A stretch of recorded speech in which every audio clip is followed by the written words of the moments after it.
हैं और जाके पहलगाम में फायरिंग करते हैं स्याहों की बस पर, और वहाँ और फिर वेट करते हैं कि आओ हमारे चेहरों के खाके बाद में बना लेना।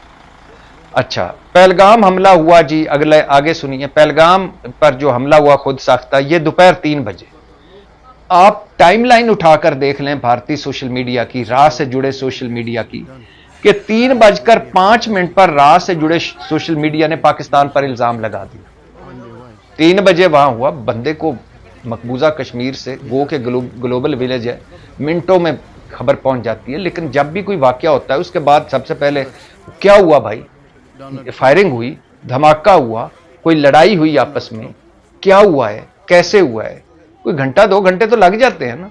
और फिर दूसरी बात है कि चलो सोशल मीडिया ने तो 5 मिनट बाद उनको सारा पता चल गया था, जैसे पहले से तैयार बैठा था। उसके बाद 2-4 घंटों में पूरी भारतीय हुकूमत एक पेज पे थी कि यह पाकिस्तान ने किया है। अब कोई तहकीक हुई है, कोई तफ्तीश हुई है, कोई इतने सबूत मिले हैं कि जिस तरह पाकिस्तान ने खुद कोई बाकायदा हमला किया है कि अब इसमें तो शक की गुंजाइश ही कोई नहीं रह गई। तो ये कैसे भारत ने, पहले भारत 5 मिनट में भारतीय सोशल मीडिया ने, और फिर भारत 1-2 घंटों में, 2-4 घंटों में भारतीय हुकूमत ने तय कर लिया कि ये 4 लोग पाकिस्तान से आए थे और इन्होंने हमला किया है। अच्छा, फिर आगे आए, इधर से ये खुद साख्ता हमला हुआ, उधर से तैयार इकदामात भारतीय होने शुरू हो गए। यानी इधर ये खुद साख्ता हमला हुआ, उधर भारत ने एक के बाद एक इकदामात करना शुरू कर दिए और एक राई को पहाड़ बना दिया और टेंशन को आसमान पर पहुंचा दिया, एक के बाद एक, एक के बाद एक।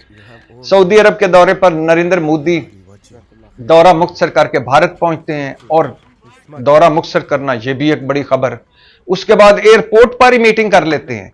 एयरपोर्ट पर जो कौमी सलामती के भारत के मशीर अजीत डोल, भारतीय वजीर खारजा जयशंकर और खारजा सेक्रेटरी विक्रम मिस्री समेत आला ओहदेदारों के साथ एक मीटिंग खड़काते हैं, और फिर उसके बाद खैर से एक के बाद एक इकदाम शुरू हो जाते हैं। और फिर आगे चलिए, हैरत अंगेज तौर पर ये जो स्याहों की में फायरिंग हुई है, या जो बताई जा रही है कि ये जो फायरिंग हुई है, इसमें एक भारतीय बैरिया का अफसर भी मौजूद है और एक इसराइली भी मौजूद है। इटली का भी है, गैर मुल्की भी, लेकिन एक इसराइली भी मौजूद है। मतलब अब भारत और इसराइल आगे